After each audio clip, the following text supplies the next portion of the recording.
Hello everyone. In this video, I will show you how to use Amazon Relay app. First, download the app.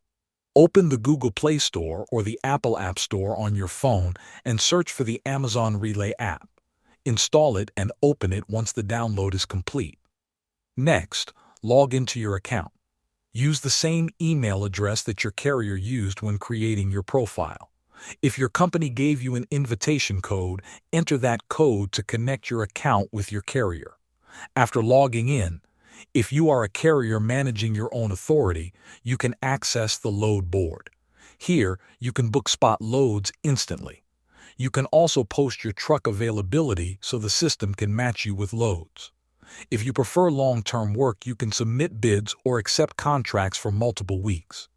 For drivers, go to the Trips tab.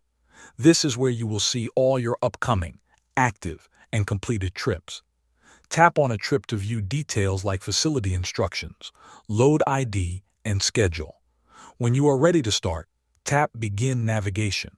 The app will guide you using routes designed for trucks, helping you avoid low bridges and restricted roads.